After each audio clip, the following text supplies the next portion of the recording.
Twitter handle en @Ramogi TV KE wangini mago ma waseiku ni dichieng' mangima. Ramogi juang kwa chako en ng'ata chiel onegi kama chielo to yudo hinyruok e monj ma jomaundu otimo e gweng' ma Kerio Valley mani nyandwat mar Hoho mar Okak. Rawera manyinge Elisha Mutang manyocha e kaunti ko tiegruok mare ne onegi ka jago machielo en obila makojolo. Matimore ka jatend migawo mar arita Kithure Kindiki ochiwo seche 24 ne ng'ata modak e Rogo, Konde mag Gode kod Hoho mochakore Turkana East, Baringo nyaka Samburu mondo dar mapiyo makao gitimo kamano to ibiro yangi kaka jomaundu mosebedo kanyayo kuo mar jamni. Jafwambo mar Walter Nyambaga oluwachi nyaka Ramogi kendo miyo report e yo machalo kama.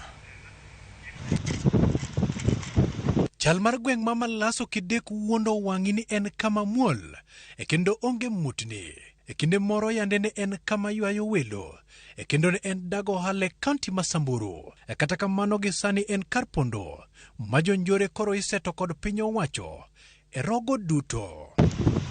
Jodito mag arita kwe mokelo kanyakla jatend migawo mar arita kwe Kithure Kindiki goyo peksen kendo fwenyore ni kweth jonjore osedaro familia mage kendo koro giikore ne rakruok makende.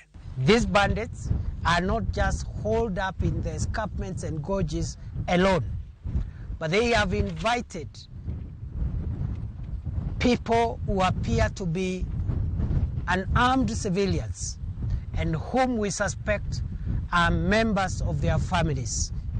People whom we suspect are their kin as human shield in the event, as it is likely, of an engagement with security forces. Gino momiyo Kindiki ogolo chik mondo ng'ata mayudore gwengego e koro dar kum seche 24 nono to ibiro kawnegi okang' kaka jonjore e kendo dunygi matamre gi nono.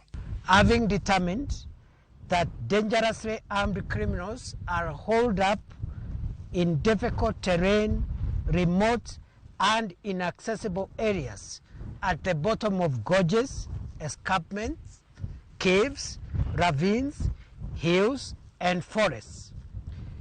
The public is hereby ordered to vacate immediately from the following areas and coordinates, and this must be done immediately and in any case within 24 hours. E ka opogore kod gweng' ma Malaso, e gwenge mamoko mag Samburu, Turkana kod Baringo bende oriedi kendo mago ma idwaro ni mondo jopiny odarie e gwengego gin kaka mago manie Hoho mayudore counties go, magin kaka Turkwel mayudore tong' mar West Pokot kod Turkana mar Kapelbok e county ma Turkana. 1.